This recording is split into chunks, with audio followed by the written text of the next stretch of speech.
Hello everyone, welcome. My name is Phoenix and welcome to Video Game Month on the Consumer's Guide to Filmmaking. Name is self-explanatory, I'm gonna review some video games. Anyways, No More Heroes 3, 2021, Suda51 and Grasshopper Manufacture. No More Heroes 3 is a hack-and-slash action game where the player once again takes control of assassin Travis Touchdown. Having returned to Santa Destroy, Travis must now contend with an alien invasion brought about by corporate mogul Damon and his friend Prince Fu, aka Jess Baptiste VI. After Fu decimates Travis's friends, including killing Bad Guy, Travis is more determined than ever to slaughter these aliens and once again rise through the ranks of the UAA. This was a slightly stronger outing than 2, but still has its flaws. Regardless, this is a wacky and incredibly fun action game. The presentation this time around has gone from celebrating old school video games to celebrating anime and Japanese cinema. Each stage begins and ends with an anime intro/outro, as if it were an episode of a TV show. There are also these weird little asides before the start of each level where Travis and his friend Bishop, who is not dead for some reason, I think it's actually the character's brother, I don't know, it's odd, they're hosting this podcast thing where they're discussing the films of director Takashi Miike. Honestly, based.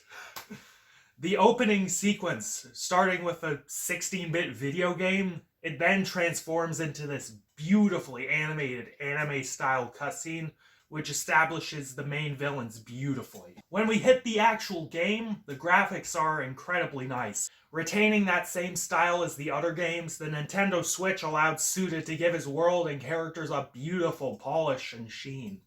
The character models are all nicely designed and they all have a unique personality to them.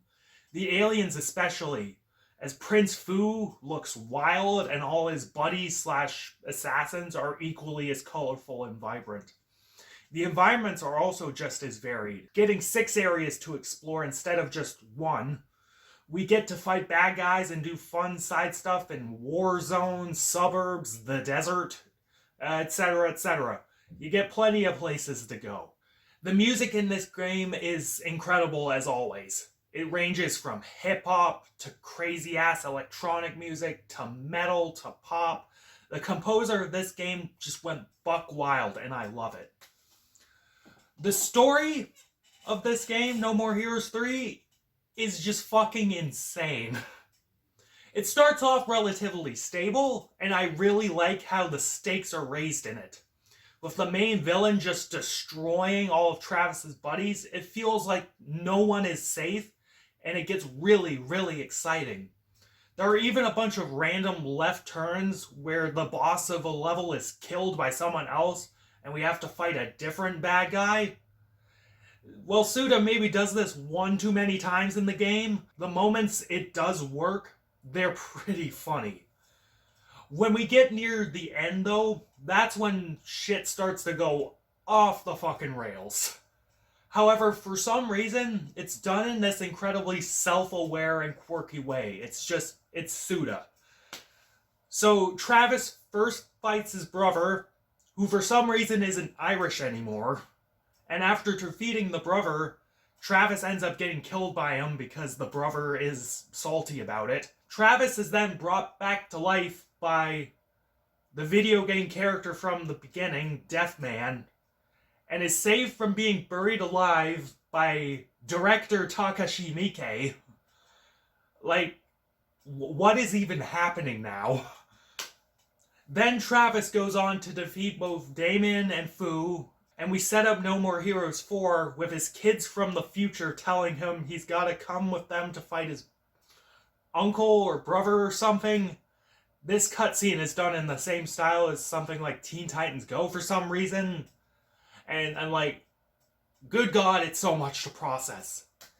Suda's just shitposting at this point and just doesn't give a single fuck. I love it. The gameplay in this game is way stronger than in 2. Refined ever so slightly and even a little streamlined, the combat in this game is just so smooth and fun to play. Getting multiple powers and abilities, you can approach fights with many different methods, and it is refreshing. The difficulty in this game also got a big boost as well, which is most important. Every boss has their own unique patterns to them, and figuring them out can be a genuine challenge. The bosses in this, even the little mini bosses you get, can kick your ass. You gotta be on your toes for the bosses and use all your powers to your advantage. Suda also throws in multiple genres of games into this, and it's crazy. The mini games can have first-person shooter elements or driving elements to them. There are space shooter levels. One of the bosses turns it into a turn-based RPG. Fuck, the final boss is a Smash Brothers fight. Suda just throws everything at you, and I just love it. My only problem with this is that getting to the bosses can be a tad tedious.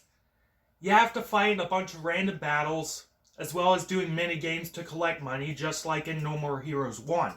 And like the first game, that can get old pretty quick. It's essentially doing the same thing like 10 times, and it's really annoying. Suda 51, though, definitely came through with No More Heroes 3.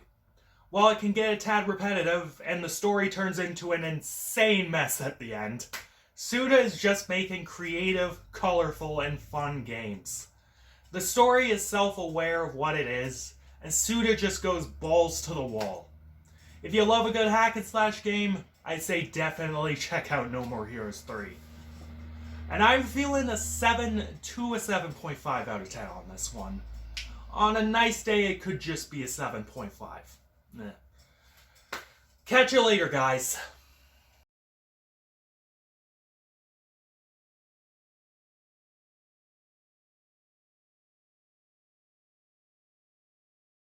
Sorry for everything looking a bit barren.